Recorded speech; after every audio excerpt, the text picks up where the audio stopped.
Hello everyone, this is Aditya. You're watching Engineers, and in today's video, we'll be discussing about most important MCQs for your FMM subject. Video के description में तुम्हें already इस MCQ के जो PDF है most important MCQ with answer की PDF link description में मिल जाएगी, वहाँ से डाउनलोड कर सकते हो डायरेक्टली या फिर चाहे तो होल वीडियो भी वॉच कर लेना। पूरा वीडियो देखने के दो कारण बन सकते हैं। एक तो ये कारण बनता है कि MCQs को सॉल्व करने के लिए क्या अप्रोच चाहिए, क्या ट्रिक्स टेक्निक्स क्या यूज़ करते हैं अपन, मतलब जैसे कि क्वेश्चन आ जाता है तो उसके लिए अलग ट्रिक्स टेक्निक्स क्या होंगे। पहला तो कारण ये सब जानना है तो वीडियो को ज़रूर देखना, ये कारण नंबर एक बनता है। कारण नंबर दो ये बनता है कि ये पहली बार नहीं है कि हम मोस्ट इम्पोर्टेंट MCQs का वीडियोस बना रहे। इससे पहले भी we have uploaded most important MCQ का वीडियो एंड लकीली उसमें से हमारे जो क्वेश्चंस थे वो मैच कर रहे थे विद MSBT क्वेश्चंस, तो वो फ़ायदा भी होगा वीडियो देखने से। So now let us start with our first question, जो कि कहता है state the relationship between mass density and weight density. बकवास क्वेश्चन, मतलब बेसिकली ऐसे ही मैंने डाल दिया है इजी शुरुआत करने के लिए। क्या ही होता है रिलेशन, मास डेंसिटी तुम्हारी kg पर मीटर क्यूब होती है, वेट डेंसिटी न्यूटन पर मीटर क्यूब होती है। तो kg को न्यूटन में कन्वर्ट करने के लिए क्या करोगे, ग्रेविटेशनल कांस्टेंट से मल्टीप्लाई करोगे, तो यहाँ पर बी तुम्हारा इजीली आंसर बन जाता है रो इंटू जी। अगले क्वेश्चन की ओर बढ़ते हैं। अगला क्वेश्चन है surface tension phenomenon occurs due to following forces. कौन से फोर्स या फिर फोर्सेस की वजह से तुम्हारा सरफेस टेंशन फिनोमिनन जो है, जिसकी वजह से तुम्हें बताया कि सरफेस बिहेव्स लाइक अ स्ट्रेच्ड मेम्ब्रेन, मतलब वो खींचे हुए रबर की तरह बिहेव करता है। तो कौन सा फिनोमिनन, क्या वो ए कोहेंसिव फोर्सेस है, बी अडेसिव फोर्सेस है, सी बोथ, या फिर डी विस्कस। तो बेसिकली यहाँ पर मिसअंडरस्टैंडिंग हो सकती है, कोई भी कोहेंसिव फिर एडेसिव टिक कर देना। यहाँ पर दोनों दोनों फोर्सेस कोहेंसिव भी और एडेसिव भी, दोनों की वजह से भी सरफेस टेंशन फिनोमिनन कॉज होता है। इसलिए बेसिकली तुम्हारा करेक्ट आंसर सी बनेगा यहाँ पर, बोथ ए एंड बी। तो अब बढ़ते हैं अगले क्वेश्चन की ओर, जो कि पूछता है shear stress per unit velocity gradient is known as what. ठीक है, shear stress per unit velocity gradient को क्या कहते हैं। ऑप्शंस है A capillarity, surface tension, viscosity, in and of this. इसका आंसर आता है सी विस्कोसिटी। हो सकता है कि तुम्हें ये जो डेफिनेशन है विस्कोसिटी की, shear stress per unit velocity gradient, ये बताना हो, तुम्हें विस्कोसिटी मतलब फ्लो रेजिस्टेंस इतना ही बताए। बट हाँ, मैथमेटिकली अगर हम देखने जाए तो यही होती है viscosity is shear stress per unit velocity gradient. तो इसका सही आंसर बनता है सी। अगला क्वेश्चन थोड़ा सा ट्रिकी हो सकता है आपके लिए। यूनिट ऑफ प्रेशर इंटेंसिटी क्या होता है। तो बेसिकली हो सकता है रॉन्ग बहुत जन यहाँ पर हो जाए। प्रेशर का यूनिट होता है न्यूटन पर मीटर स्क्वायर, पर प्रेशर इंटेंसिटी का यूनिट क्या होगा। इंटेंसिटी वर्ड एक्स्ट्रा एडेड है, तो क्या इससे तुम बेवकूफ़ बन जाओगे और न्यूटन टिक कर दोगे, नहीं। प्रेशर इंटेंसिटी का भी यूनिट न्यूटन पर मीटर स्क्वायर है, तो ये थोड़ा सा ट्रिकी क्वेश्चन बन जाता है। नेक्स्ट क्वेश्चन में सिमिलर वे में क्राफ्ट किया गया है। Absolute pressure is expressed as what. Absolute pressure को किस तरीके से एक्सप्रेस किया जाता है इन टर्म्स ऑफ एटमॉस्फेरिक या फिर गॉज प्रेशर। तो एटमॉस्फेरिक प्लस गॉज होता है, माइनस होता है, या फिर दोनों होता है। तो तुम्हें पता है बेसिकली दोनों भी हो सकता है। अगर तुम नॉर्मल प्रेशर मेजर कर रहे हो अबव एटमॉस्फेरिक तो प्लस गॉज बनेगा, अगर वैक्यूम मेजर कर रहे हो तो माइनस गॉज बनेगा। इसका मतलब C both A and B answer सही है। नेक्स्ट क्वेश्चन पे इंपॉर्टेंट बनता है। नेक्स्ट क्वेश्चन है the drawback of piezometer tube is what. क्या है ड्रॉबैक पीजोमीटर। पीजोमीटर का एक मेजर डिसएडवांटेज क्या है, गैस प्रेशर मेजर नहीं कर सकते। हाँ, ये बराबर है, ये हो सकता है। हाई प्रेशर मेजर नहीं कर सकते, ये भी बराबर है, क्योंकि पीजोमीटर ट्यूब की हाइट लिमिटेड होती है। तो हाई प्रेशर के लिए ज़्यादा हाइट चाहिए, तो वो इतना बन नहीं सकता। ठीक है, तो इसलिए ये ऑप्शन भी करेक्ट है। Negative pressure cannot be measure directly, ये भी बराबर है। तो तीनों बराबर है, डी ऑप्शन सही बनेगा। अगर तुम पीजोमीटर को देखोगे बेसिकली तो तुम्हें दिखेगा कि एक एंड एटमॉस्फेयर को ओपन है, अगर ये है तो एयर तुम्हारी एस्केप कर जाएगी ना, तो एयर प्रेशर तुम मेजर ही नहीं कर सकते। तो बेसिकली ये सारे ड्रॉबैक्स इसके बन जाते हैं। अगला क्वेश्चन पे इंटरेस्टिंग है, unit of kinematic viscosity is what. Unit of kinematic viscosity क्या है। विस्कोसिटी की यूनिट हमें पता है बेसिकली वो क्या होती है, पॉइस या फिर newton second divided by metre square, या फिर उसको हम newton divided by metre square पर सेकेंड ऐसे भी लिखते हैं। लेकिन काइनेमेटिक विस्कोसिटी का क्या होता है बेसिकली, तो हमें पता है ए ऑप्शन मीटर स्क्वायर पर सेकेंड और सी ऑप्शन स्टोक्स, दोनों भी बराबर है बेसिकली। ठीक है, both A and C, D option correct बनेगा। अगला क्वेश्चन मैंने ट्रू और फॉल्स के फॉर्म में फॉर्मेट किया है। All real fluids are Newtonian fluids, ये स्टेटमेंट ट्रू है कि फॉल्स है? तो क्या लगता है? रियल फ्लूइड्स कौन से होते हैं? जिनकी विस्कोसिटी है उनको बोलते हैं रियल फ्लूइड्स। न्यूटोनियन फ्लूइड्स कौन से होते हैं? जो तुम्हारे न्यूटन का जो लॉ है बेसिकली कि shear stress in a fluid layer is proportional to strain rate and viscosity mu, वो वगैरह वगैरह तुम्हें पता होगा। तो सारे ऐसे फ्लूइड्स जो रियल फ्लूइड्स है जिनकी विस्कोसिटी है वो न्यूटन का लॉ फॉलो ही करते हैं क्या? मतलब वो न्यूटोनियन फ्लूइड्स है ही क्या? तो ये स्टेटमेंट गलत है बेसिकली, ऐसा ज़रूरी नहीं है। ठीक है, रियल फ्लूइड्स जिनकी विस्कोसिटी है वो नॉन न्यूटोनियन भी हो सकते, वो लॉ फॉलो भी नहीं कर सकते। ठीक है, इसलिए यहाँ पर बी ऑप्शन करेक्ट बनेगा। पर अगर मैं इस स्टेटमेंट को उल्टा कर दूँ, जैसे कि न्यूटोनियन फ्लूइड्स सारे रियल फ्लूइड्स है क्या, तो हाँ ये बराबर बनेगा, क्योंकि न्यूटोनियन फ्लूइड है मतलब विस्कोसिटी है, और विस्कोसिटी होने वाले को रियल फ्लूइड्स बोलते हैं। तो इसका inverse all Newtonian fluids are real fluids, ये बराबर बनेगा, लेकिन ये स्टेटमेंट गलत बनेगा। ऐसा मैंने एक क्लासिफिकेशन यहाँ पर पूछा, हो सकता है अलग क्लासिफिकेशन से तुम्हें क्वेश्चन बने। ठीक है, ओके, नेक्स्ट क्वेश्चन पे आ जाते हैं अपन। 9th क्वेश्चन है तुम्हारा, capillarity phenomenon occurs due to what? कौन से फोर्सेस की वजह से कैपिलरिटी फिनोमिनन ऑकर होता है? तो सिमिलर क्वेश्चन हमने देखा था सरफेस टेंशन के केस में, सरफेस टेंशन किस फोर्सेस की वजह से ऑकर होता है। अब यहाँ पर मैंने सिर्फ कैपिलरिटी रिप्लेस कर दिया है। तो कैपिलरिटी भी तुम्हारा सी कोहेंसिव एंड एडहेसिव दोनों फोर्सेस की वजह से होता है। ठीक है, कैपिलरिटी एंड सरफेस टेंशन दोनों फोर्सेस की वजह से होते हैं। अगला क्वेश्चन की ओर हम चलते हैं। बेसिकली अब 10th क्वेश्चन है, for a body immersed in liquid centre of pressure में B dash centre of gravity. ठीक है, बहुत इंपॉर्टेंट क्वेश्चन। अगर एक बॉडी तुम्हारी लिक्विड में इमर्स कर दूँ मैं, तो उसका centre of pressure centre of gravity के मुकाबले कैसा होगा? Equal to, greater than, less than, या फिर बोथ? तो तुम्हें बताया बेसिकली अगर बॉडी हॉरिजॉन्टल है तो इक्वल बनेगा centre of pressure and centre of gravity, लेकिन अगर बॉडी वर्टिकल है तो तुम्हें बताया निचली साइड पर फोर्स ज़्यादा होने की वजह से तुम्हारा सेंटर ऑफ प्रेशर शिफ्ट करता है निचली साइड पर, इसलिए वो greater than centre of gravity बन जाता है। ठीक है, उसका डिस्टेंस फ्रॉम सरफेस बड़ा होता है, इसका मतलब वो बड़ा है। ठीक है, तो इक्वल भी हो सकता है, बड़ा भी हो सकता है। ठीक है, इसलिए बोथ ए एंड बी इसका ऑप्शन आने वाला है 10th के लिए। 11वां question, for a flow to be laminar its Reynolds number must be. ये एक इजी क्वेश्चन है यार, ये तुम एक्चुअली कह सकते हो कि बचपन से पढ़ते आ रही हो। और लैमिनार फ्लो के लिए रेनॉल्ड्स नंबर क्या ही होना चाहिए? लेस देन 2000 करेक्ट ऑप्शन बनता है बी। ठीक है, ग्रेटर देन 2000 के लिए क्या होता है कि वो फिक्स नहीं होता लैमिनार की टर्बुलेंट है, लेकिन ग्रेटर देन 4000 वो फिक्स हो जाता है कि इट इज़ टर्बुलेंट। ओके, बढ़िया। नेक्स्ट क्वेश्चन की ओर बढ़ते हैं आप। 12th क्वेश्चन तुम्हारा आता है, generally very viscous fluid show dash type of flow. जो फ्लूइड्स जहाँ बहुत ज़्यादा विस्कस है, बहुत ज़्यादा रेजिस्टेंस दिखाते हैं फ्लो के लिए, फ्लो होने के लिए, तो वो किस प्रकार के होते हैं? लैमिनार, टर्बुलेंट, स्टेडी, या फिर नन ऑफ दिस? तो एक एग्जांपल मान लेते हैं, वेरी विस्कस फ्लूइड मतलब तुम्हारा हनी हो गया।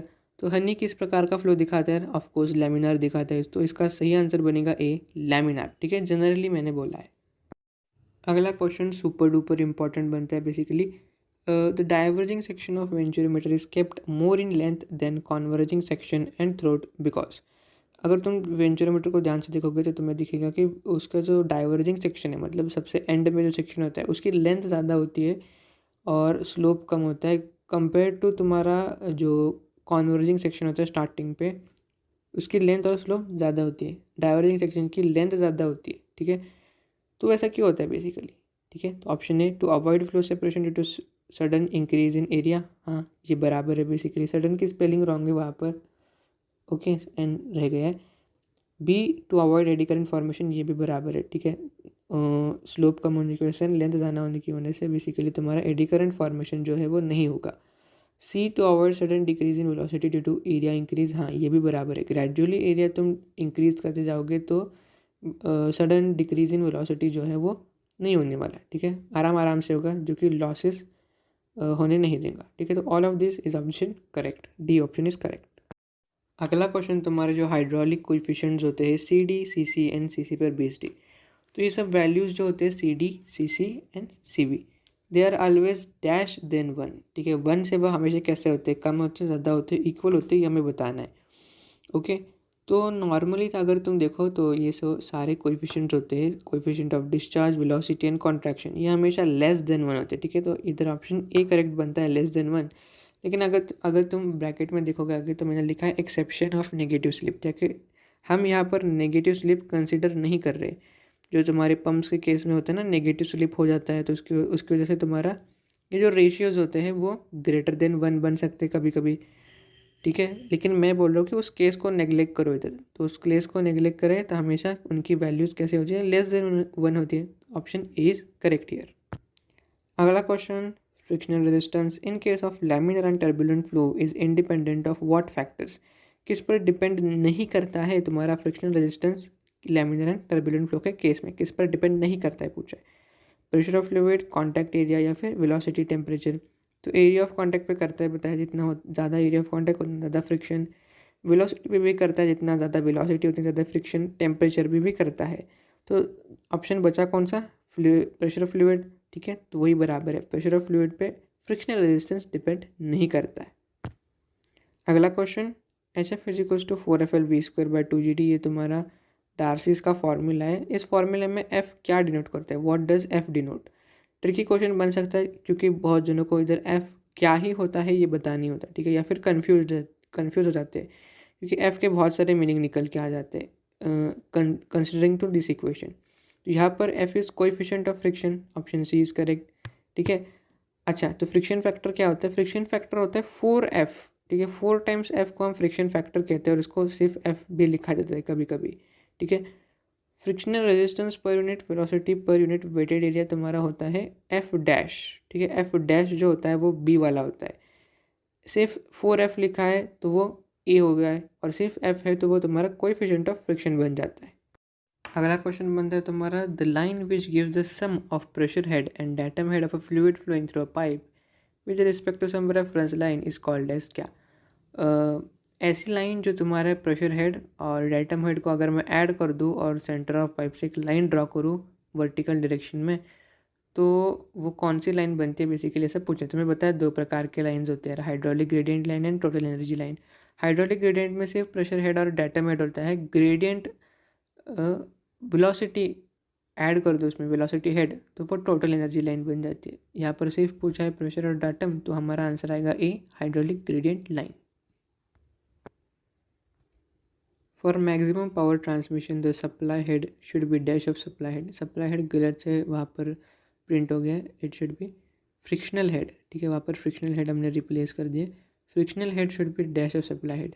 तो मैक्सिमम पावर ट्रांसमिशन के लिए इन केस ऑफ हमारा पावर ट्रांसमिशन जो होता है इन केस ऑफ फ्लूइड्स, तो वहाँ पर तुम्हारा फ्रिक्शनल हेड कितना होना चाहिए सप्लाई हेड के कि पावर ट्रांसमिशन मैक्सिमम बने। तो हमें पता है basically H F equals to H into 1/3 या फिर h/3 होता है मैक्सिमम पावर ट्रांसमिशन की केस। तो यहाँ पर 1/3 हमारा आंसर है ए। अगले क्वेश्चन की ओर बढ़ते हैं। v इजिकल्स टू c√mi, ये तुम्हारा चीज़ इक्वेशन है। तो इस इक्वेशन में m की क्या m क्या डिनोट करता है, basically what does m denote. तो हमें पता है v यहाँ पर वेलोसिटी होता है, दिया भी है मैंने वहाँ पर लिखकर। c होता है चीज़ इज कांस्टेंट, m क्या होता है, तो इम्पॉर्टेंट है यार, ऐसे क्वेश्चंस बन सकते हैं। m होता है तुम्हारा मीन हाइड्रोलिक डेप्थ, और i क्या होता है, i होता है तुम्हारा frictional loss per unit length, ठीक है। यूनिट लेंथ में कितना फ्रिक्शनल लॉस है वो तुम्हारा i इंडिकेट करता है। m होता है हाइड्रोलिक मीन डेप्थ, तो option D is correct here. 20th question important है। Pelton wheel turbines works on the dash type of energy, ठीक है। पेल्टन व्हील टर्बाइन कौन सा एनर्जी पे काम करता है, तो हमें पता है कि पेल्टन व्हील क्या है। पेल्टन व्हील टर्बाइन एक इम्पल्स टर्बाइन है, और इम्पल्स टर्बाइन है मतलब वो कौन सा एनर्जी पे काम करेगा, काइनेटिक। आसान MCQ यार, ठीक है, ए ऑप्शन। अगला क्वेश्चन 21st इंपॉर्टेंट बनता है क्लासिफिकेशन ऑफ टर्बाइंस के ऊपर। For high discharge and low head कौन सा टाइप ऑफ टर्बाइन हमें यूज़ करना चाहिए, ठीक है। Which type of turbine is used for high pressure and low head. तो as you know, for high pressure and low head Francis Kaplan Pelton या फिर नन ऑफ दिस, ठीक है। कौन सा आएगा, फ्रांसिस कपलान पेल्टन या फिर नन ऑफ दिस। तो वी नोट कपलान टर्बाइन जो है वो लो हेड और हाई डिस्चार्ज के लिए यूज़ होता है, ठीक है। फ्रांसिस यूज़ होता है मीडियम हेड और मीडियम डिस्चार्ज के लिए, लेकिन पेल्टन यूज़ होता है हाई हेड और लो डिस्चार्ज के लिए, ठीक है। इंपॉर्टेंट क्लासिफिकेशन है, याद रखना। Next question is the only turbine having mixed flow is called as what. Depending upon पानी कैसे एंटर करता है इनटू द टर्बाइन, उसके क्लासिफिकेशन है, हमें पता है रेडियल, एक्सियली, ठीक है, वगैरह वगैरह। तो ऐसा कौन सा तीनों टर्बाइन में से एक ऐसा ही एक टर्बाइन है अकेला टर्बाइन है जिसमें तुम्हारा पानी मिक्स्ड फ्लो दिखाता है, मतलब इट एंटर्स रेडियली और एग्जिट्स एक्सियली, आता रेडियली है और जाता एक्सियली है।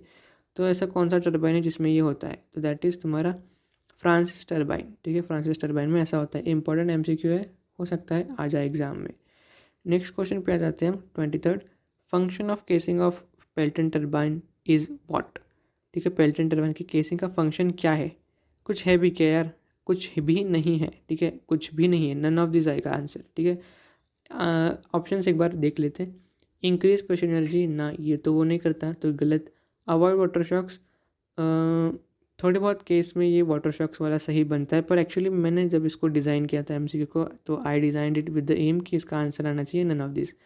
तो इंट्यूशन बन सकता है कि वाटर शॉक्स है, पर एक्चुअली वो नहीं है। ठीक है, बराबर है वैसे, अवॉइड वाटर शॉक्स या फिर स्प्लैशिंग ऑफ वाटर। ठीक है, C to increase velocity of water, ना ये तो नहीं होता, तो नन ऑफ दिस सही बन जाता है तुम्हारे लिए। अगला क्वेश्चन 24 पे हम आ जाते हैं। Blades on the water bucket of Pelton turbine are provided for. Pelton turbine के ऊपर जो ब्लेड्स होते हैं तुम्हारे, तुम देख सकते हो बकेट्स को ज्वाइन करने वाली जो जगह होती है वहाँ पर ब्लेड्स होते हैं। तो ब्लेड्स लगाने का क्या कारण बनता है? Equal speeding of water, allow water into runner without shock, या फिर control flow of water entering, या फिर convert pressure energy to kinetic energy. तो इसका सही आंसर बनता है A, equal speeding of water. Blade के ऊपर जैसे जब पानी पास होता है तो it spills equally into the buckets and equal force लगाता है दोनों बकेट्स पर। ठीक है, बी गलत, सी गलत और डी भी गलत है। ठीक है, उसका वो काम नहीं बनता, उसका सिर्फ काम है कि पानी इक्वली स्पिल्ट करे, उससे ज़्यादा कुछ उसका काम है नहीं। ठीक है, नेक्स्ट क्वेश्चन इंपॉर्टेंट है। Draft tubes are used only for dash turbine और टर्बाइंस। कौन से टर्बाइंस या फिर टर्बाइंस में ड्राफ्ट ट्यूब यूज़ होती है? तो हमें पता है कि ड्राफ्ट ट्यूब तो सिर्फ रिएक्शन टर्बाइंस में यूज़ होती है। तो ऑप्शंस में से रिएक्शन टर्बाइन कौन सा है? पेल्टन है, फ्रांसिस है, कपलान है, कि बोथ बीएनसी? आसान सा आंसर बीएनसी, फ्रांसिस और कपलान दोनों रिएक्शन टर्बाइंस है, सिंपल। अगला question, to avoid cavitation at the runner of the turbine और at the tail race dash is used. हमें पता है बेसिकली टर्बाइंस के केस में कैविटेशन होता है at the end of the impeller, ठीक है, या फिर एट द टेल रेस। तो उसको अवॉइड करने के लिए हम क्या लगाते हैं? सिंपल, मैंने बताया अभी, रिएक्शन टर्बाइंस में क्या लगाते हैं यार? ड्राफ्ट ट्यूब लगाते हैं। C option is correct, draft tube तुम्हारी कैविटेशन होने से बचाता है। Okay, simple. नेक्स्ट क्वेश्चन पे आ जाते हैं अपन 27th। In turbine dash energy is converted into dash energy. Bachchu question है, बच्चू क्वेश्चन, ठीक है, लुल्लू क्वेश्चन।